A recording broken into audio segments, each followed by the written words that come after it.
प्रिय विद्यार्थियों, कैसे हैं आप लोग। आज के वीडियो में हम क्लास 12 बायोलॉजी चैप्टर 1 पुष्पीय पादपों में लैंगिक प्रजनन चैप्टर का मोस्ट इंपॉर्टेंट टॉपिक को पढ़ेंगे। तो आज के वीडियो में हम गुरु बीजांड जनन को पढ़ेंगे। देखिए, गुरु बीजांड जनन या फिर भ्रूणकोश का परिवर्धन दोनों एक ही बातें हैं। तो चाहे आप गुरु बीजांड जनन कहिए या फिर आप भ्रूणकोश का परिवर्धन कहिए, दोनों एक ही बात है। तो आइए देखते हैं गुरु बीजांड जनन किसे कहते हैं। पहले हम परिभाषा लिखते हैं, फिर इसको चित्र के माध्यम से समझेंगे और इसको लिखेंगे। तो देखिए, गुरु बीजांड जनन होता क्या है। देखिए कैसे आपको इसकी परिभाषा लिखना है। देखिए, बीजांड तथा भ्रूणकोश की जो परिवर्धन की प्रक्रिया होती है उसे ही कहते हैं गुरु बीजाणु जनन। तो इसी को हम लिख देंगे तो हमारा ये इसका जो है परिभाषा जो है इसका पूरा हो जाएगा। तो देखिए क्या होता है गुरु बीजाणु जनन। देखिए क्या होता है, बीजांड तथा, यहाँ पे हम लिखेंगे बीजांड तथा बीजांड तथा भ्रूणकोश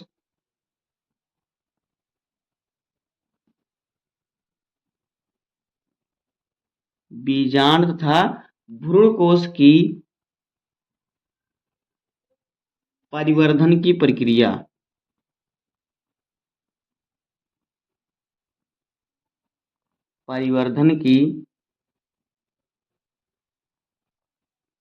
को ही गुरु बीजांड जनन कहते हैं।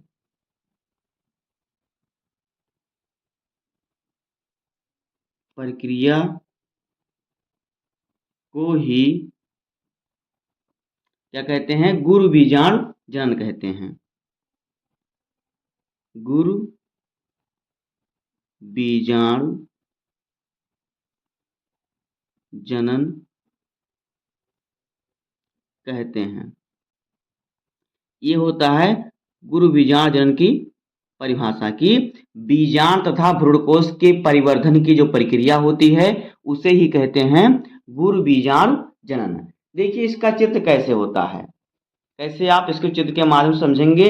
हम आपको चित्र बना बना के एक एक का समझाएंगे। तो देखिए जो हमारा होता है पुष्प, पुष्प में होता है क्या, अंडाशय होता है, और अंडाशय में जो हमारा होता है वो क्या होता है, बीजांडकाय होता है। तो पहले हम बीजांडकाय का चित्र बना लेते हैं। देखिए बीजांडकाय का चित्र किस प्रकार से होता है। यहाँ पे हम बनाएंगे पहले बीजांडकाय का चित्र। देखिए बीजांडकाय किस प्रकार से होता है। इस प्रकार जो हमारा होता है ये कुछ इस प्रकार से जो होता है बीजांडकाय होता है। इस प्रकार जो होता है ये बीजांडकाय का हमारा जो होता है चित्र होता है।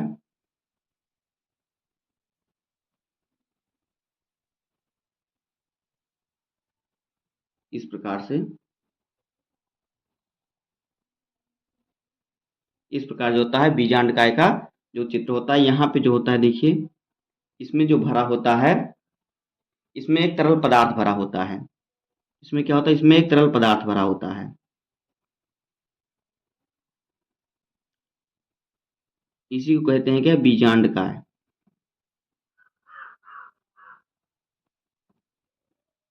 यही होता है हमारा बीजांडकाय।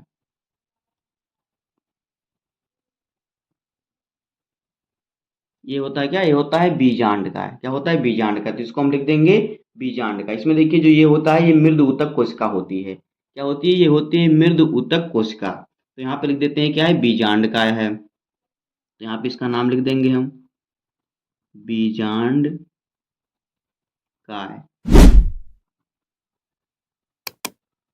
अब देखिए, अब बीजांडकाय जब थोड़ा पोषण प्राप्त करेगा यानी थोड़ा विकसित होगा, जब थोड़ा ये विकसित होगा यानी कि दूसरा चरण बनेगा इसमें। विकसित का मतलब इसमें जब थोड़ा पोषण मिलेगा यानी जब ये पोषण प्राप्त करेगा तब देखिए क्या करेगा। तो इसमें क्या होगा, इसमें एक प्रसु कोशिका बन जाएगी। देखिए इसको भी हम बनाते हैं, कैसे बनेगा। ये जब थोड़ा पोषण प्राप्त करेगा, देखिए इस प्रकार से ये बनेगा, कुछ ये बनेगा इस प्रकार से।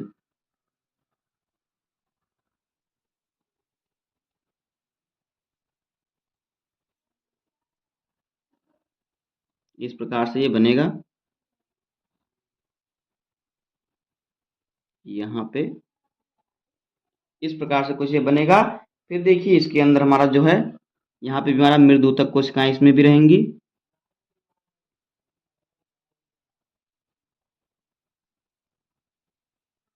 इस प्रकार से इसमें भी क्या होंगी, मृदुतक कोशिकाएं रहेंगी। इसी प्रकार से आपको अपनी कॉपी में भी नोट बनाना है।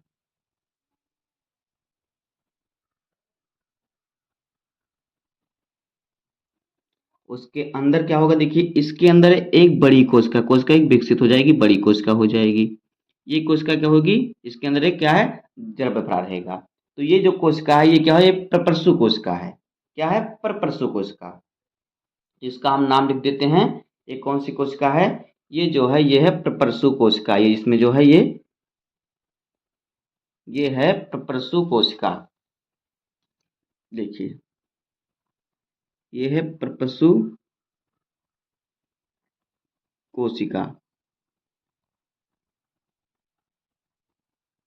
इसके बाद देखिए, इसके बाद क्या होगा, प्रपरसु कोशिका में क्या होगा, अर्धसूत्री विभाजन होगा। क्या होगा, इसमें जो होगा अर्धसूत्री विभाजन होगा। इस प्रकार से यहाँ पे देखिए, जिस प्रकार से मैं चित्र बना रहा हूँ इसी प्रकार से आपको अपनी कॉपी में भी चित्र बनाना है। यहाँ पे क्या होगा, यहाँ पे होगा अर्धसूत्री विभाजन। यहाँ पे लिखेंगे अर्धसूत्री विभाजन।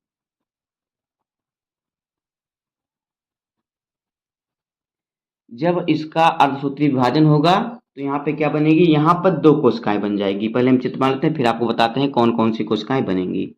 इस प्रकार से यहाँ पे देखिए,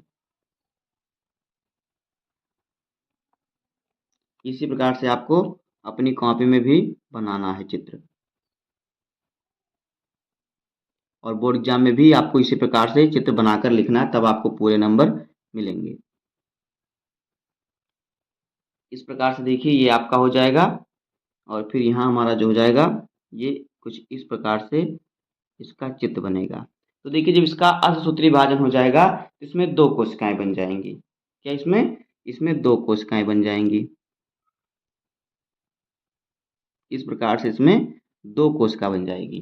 तो इसमें देखिए ये एक कोशिका क्या है, ये जो ऊपर वाली कोशिका ये है प्राथमिक भित्तीय कोशिका, और जो नीचे वाली कोशिका है यह है गुरबीजाणु मात्र कोशिका। तो इसका भी हम नाम लिख लेते हैं, पहले इसका नाम लिख लेते हैं फिर आगे बढ़ते हैं। तो यहाँ पे देखिए जो यहाँ ऊपर वाली कोशिका है ये क्या है, ऊपर वाली कोशिका क्या है और नीचे वाली कोशिका क्या है, दोनों का नाम लिख लेते हैं। तो ऊपर वाली जो कोशिका है ये है प्राथमिक भित्तीय कोशिका। प्राथमिक भित्तीय भित्तीय कोशिका। और फिर देखिए ये जो दूसरी कोशिका नीचे वाली कोशिका ये क्या है, ये गुरबीजाणु मात्र कोशिका है। गुरबीजाणु मात्र कोशिका। गुरबीजाणु मात्र कोशिका। उसके बाद देखिए इसमें भी क्या होगा, हमारा अर्धसूत्री विभाजन होगा। तो आइए इसका भी अर्धसूत्री विभाजन करते हैं। तो देखिए ये जो हमारा चित्र है इसमें भी हमारा क्या होगा, अर्धसूत्री विभाजन होगा। तो देखिए जब इसमें अर्धसूत्री विभाजन होगा तो देखिए ये जो ऊपर वाला प्राथमिक कोशिका हमें इससे मतलब नहीं है, लेकिन जो हमारा गुरबीजाणु मात्र कोशिका है इसमें जब अर्धसूत्री विभाजन होगा इसमें चार कोशिकाएं बन जाएंगी। देखिए इसमें क्या होगा, अभी चार को जिसमें इसका होगा अर्धसूत्री विभाजन, यहाँ पे देखिए हम लिख देते हैं, यहाँ पे भी उसका अर्धसूत्री विभाजन होगा।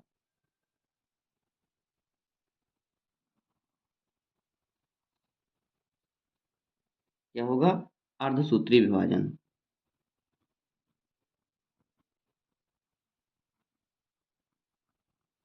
अर्धसूत्री विभाजन। जब इसका अर्धसूत्री विभाजन होगा तो इसमें चार कोशिकाएं बन जाएंगी। देखिए कोशिकाएं कैसी बनेंगी, यहाँ पे देखिए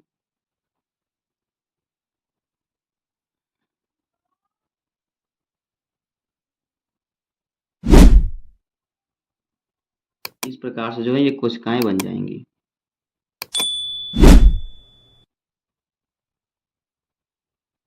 तो इसके बाद देखिए इसमें जो है चार कोशिकाएं बनेंगी। कितनी, इसमें चार अगुणित गुरबीजाणु कोशिकाएं बनेंगी। इसमें जो होगा 4 को बनेंगे, 4 बन जाएगा। यहाँ पे देखिए इस प्रकार से,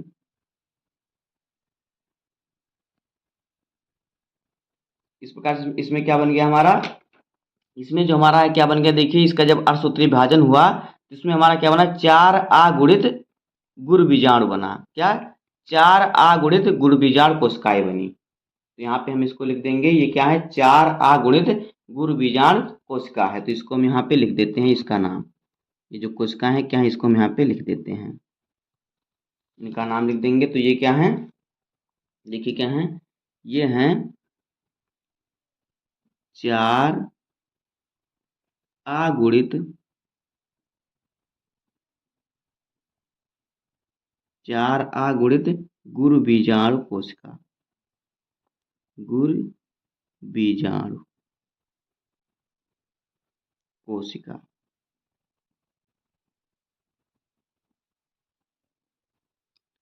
इसके बाद देखिए, इसके बाद क्या होगा, देखिए जब इसका अर्धसूत्री विभाजन होगा तो ये बनेगा 4 आ गुणित गुण बीजाणु कोशिकाएं बन जाएंगी। अब देखिए इसमें क्या होगा, इसमें से जो है 3 कोशिकाएं जो हो जाएंगी इसमें से खत्म हो जाएंगी, निष्क्रिय हो जाएंगी, जो निष्क्रिय होकर खुद क्या हो जाएंगी, नष्ट हो जाएंगी।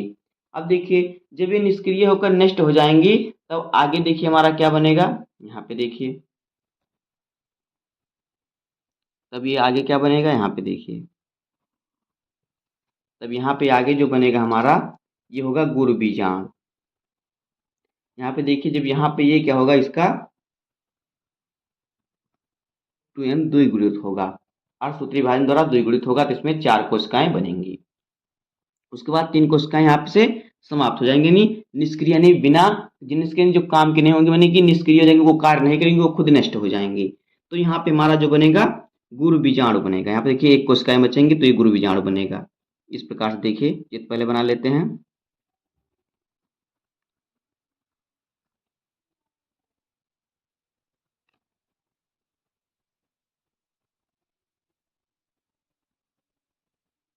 इसको इस प्रकार से बना देंगे। तो यहाँ पे ये जो होगा हमारा, इसमें सिर्फ 1 कोशिका बचेगी, और 1 कोशिका बचेगी। 1 कोशिका क्या होगी, ये होगी गुरु बीजाणु कोशिका, और यही आगे चल के भ्रूण कोश बन जाएगा। ये कौन सी कोशिका होगी, यहाँ पे देखिए, ये कौन सी कोशिका है, यहाँ पे लिख देंगे,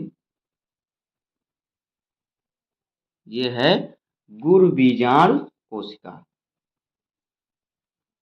गुरु बीजाणु, ये गुरु बीजाणु बन जाएगा।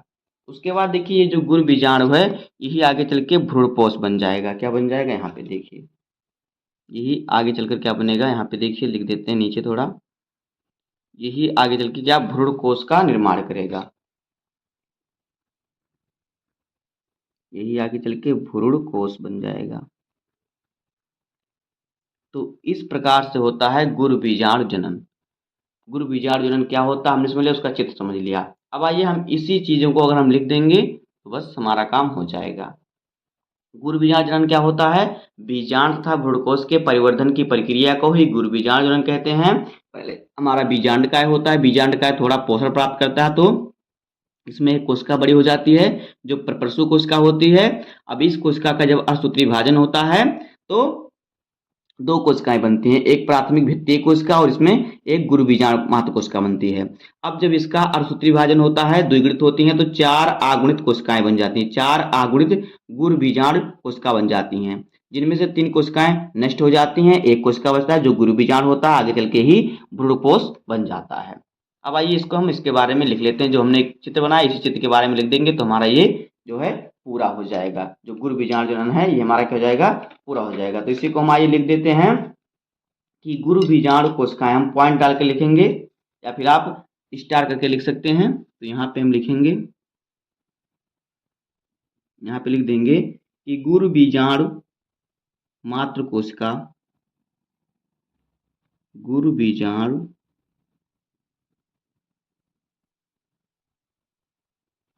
मात्र कोशिका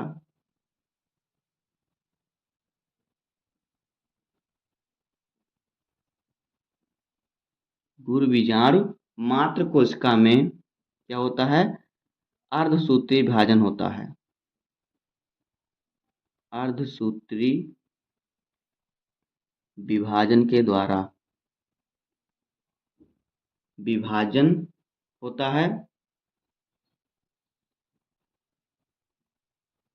विभाजन होता है जिससे क्या होता है, देखिए, जिससे चार अगुणित कोशिकाएं बन जाती हैं। 4 अगुणित गुरु बीजाणुओं का निर्माण होता है।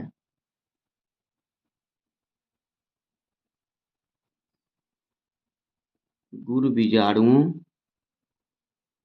का क्या होता है, निर्माण होता है। निर्माण होता है। देखिए, इसी प्रकार से अगर आप अपनी कॉपी में नोट बनाएंगे, बोर्ड एग्जाम लिखेंगे तो आपका एक भी नंबर नहीं कटेगा। जिनमें से क्या होता है, देखिए, इनमें से जो होती हैं 3 कोशिकाएं नष्ट हो जाती हैं। इनमें से जो 3 कोशिका होती है क्या होती है, नष्ट हो जाती है। 3 अगुणित गुरु बीजाणु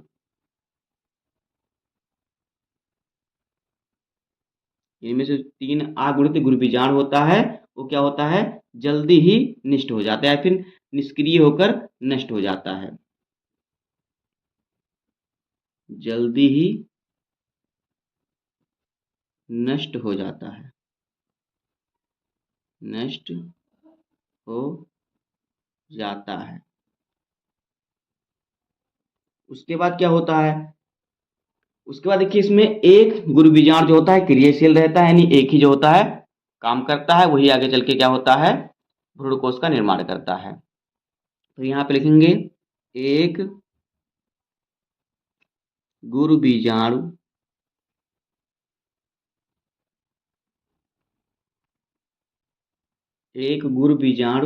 क्या होता है, क्रियाशील होता है।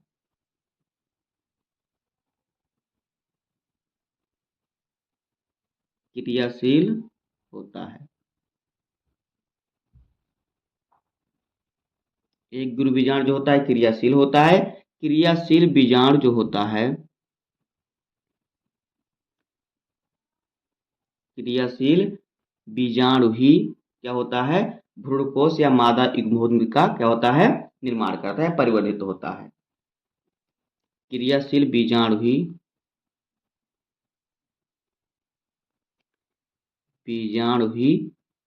क्या होता है, भ्रूणकोश में परिवर्तित नहीं, भ्रूणकोश में बदल जाता है, भ्रूणकोश बन जाता है। भ्रूणकोश में परिवर्धित यानी बदल जाता है, परिवर्धित हो जाता है, होता है, होता है। तो दोस्तों, इसी प्रकार से हो जाएगा गुरु बीजाणु जनन। तो उम्मीद करता हूं कि आपको वीडियो पसंद आया होगा। अगर आपको वीडियो पसंद आए तो वीडियो को लाइक कर दीजिए, चैनल पर नया सब्सक्राइब कर दीजिए, बेल आइकन को प्रेस कर दीजिए, क्योंकि बोर्ड एग्जाम के हर सब्जेक्ट का, हर इंपॉर्टेंट टॉपिक का वीडियो आपको इस चैनल पर मिलता रहेगा। तो मिलते हैं किसी नेक्स्ट वीडियो में, तब तक के लिए धन्यवाद। जय हिंद।